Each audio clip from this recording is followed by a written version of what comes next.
ప్రజల మరీ ముఖ్యంగా చిన్నారుల భద్రతకు సంబంధించింది, అది మంచిది. అది సార్ బీఆర్ఎస్ బీజేపీ మిలాఖత్ రేవంత్ ఎందుకు అంటున్నారు ఈ మాటలు?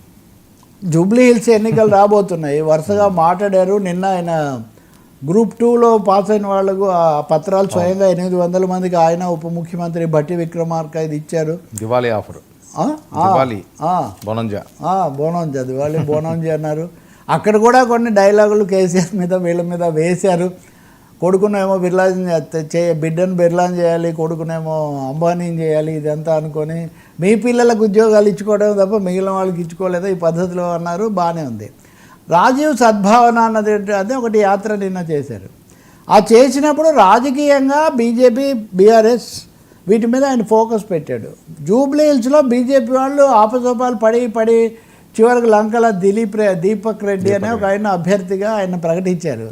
కానీ ఎవరు పెద్ద ఎత్తున ప్రచారం చేస్తున్నట్టు కానీ లేకపోతే అందరూ ముందుగా ఓన్ చేసుకోవడం కానీ అది జరగడం లేదు.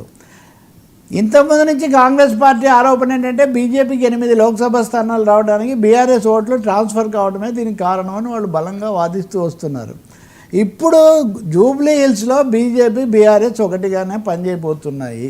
అంటే ముందస్తు జాగ్రత్త కోసం రేవంత్ రెడ్డి ఈ మాట చెప్తున్నారా, లేక నిజంగా అధికారికంగా ముఖ్యమంత్రిగా ఆయనకు సమాచారం ఉందా లేదా తెలియదు. కానీ బీజేపీ అయితే చాలా చోట్ల, ఏపీలో తెలుగుదేశం జనసేన అన్నట్టే, తమిళనాడులో కూడా టీవీకి ఇంకా ఇట్లా ప్రతి చోట ఎవరో ఒకరి సపోర్ట్ లేకపోతే ఇంకా కుదరదు. మొన్న మెజారిటీ కోల్పోయాక అన్నది వచ్చింది.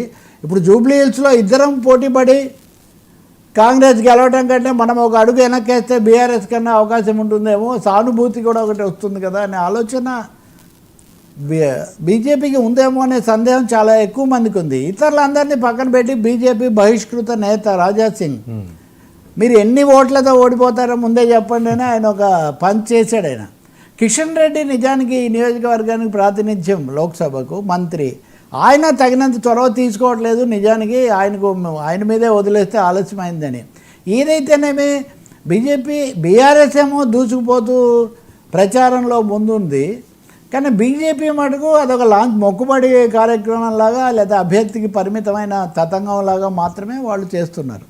సో ఈ సమయంలో రేవంత్ రెడ్డి ఆరోపణ ముందుగానే చేస్తున్నారు. మరి దీని మీద వీళ్ళు అనుకోప్పుడు ఇప్పుడు ఒకటి తమాషా ఉంటుంది. ఇక్కడ బీఆర్ఎస్ వాళ్ళు వచ్చి మేం కాదు మీరే కుమ్మక్కయ్యారంటారు. వాళ్ళు ఎవరెవరితో కుమ్మక్కయ్యారో మనకైతే తెలీదు. బీజేపీ వాళ్ళు ఏమంటారు, బీఆర్ఎస్ కాంగ్రెస్ కుమ్మక్కయ్యాయి అంటే అసలు నిజంగా పోటీ జరగట్లేదు అనిపిస్తుంది. ఎందుకంటే వాళ్ళు కుమ్మక్కయ్యని వీళ్ళు కుమ్మక్కయ్యాలని వాళ్ళు అందరూ కుమ్మక్క అయితే ఇంక పోటీ పడేది ఎవరు ఇక్కడ.